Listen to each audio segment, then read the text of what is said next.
जिसने निकाह किया गोया उसने आधा दीन मुकम्मल किया, बाकी आधे के लिए खुदा से डरें।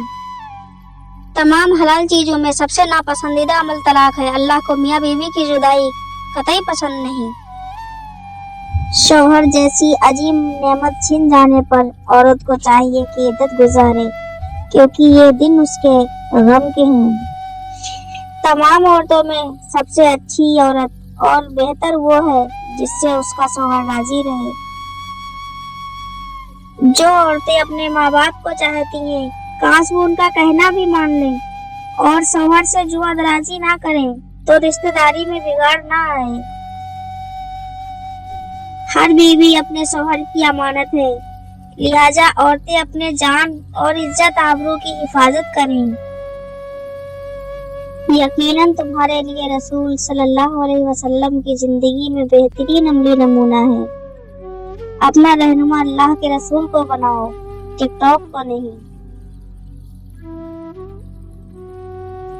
अल्लाह अगर आपस में बंदों को सजदे का हुक्म देता तो बीवी को देता कि शौहर को सजदा करे। निकाह के बाद औरत का असली घर उसका ससुराल ही होता है और माँ बाप से ज्यादा हक अल्लाह ने शौहर का रखा है। कोई बीवी उस वक्त तक पसंदीदा नहीं हो सकती जब तक कि वह अपने शौहर के हुकूक को अदा करके उसको खुश न कर दे। जब शौहर बीवी को पास बुलाए और वो इनकार कर दे तो फरिश्ते सारी रात उस औरत पर लानत भेजते रहते हैं।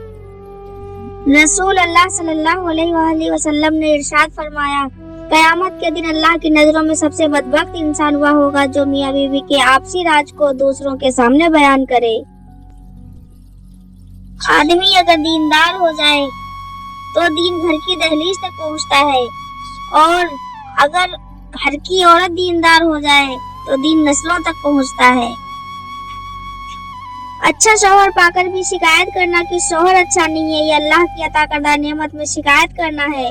खौफ करो अपने रब से, कहीं अल्लाह तुमसे ये नेमत ना छीन ले। बीवी को चाहिए कि अपने घर को शौहर के लिए सुकून की जगह बनाए।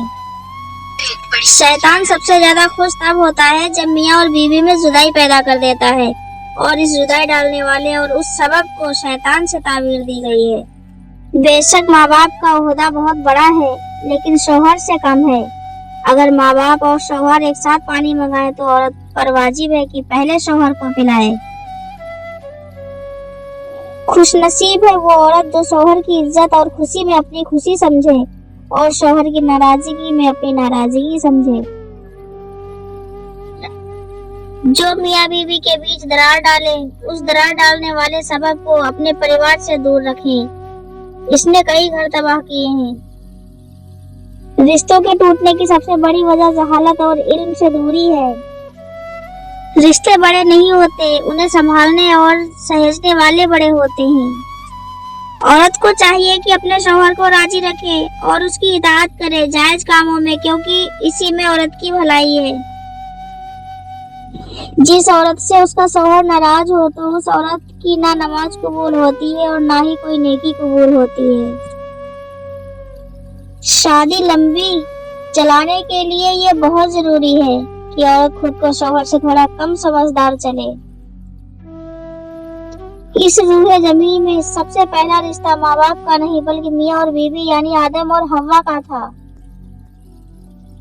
शौहर का मर्तबा बीवी पर इस कदर बुलंद है कि बीवी अपने शौहर के जख्मों को जुबान से चाट कर भी साफ करे तो वो उसका हक नहीं अदा कर सकती।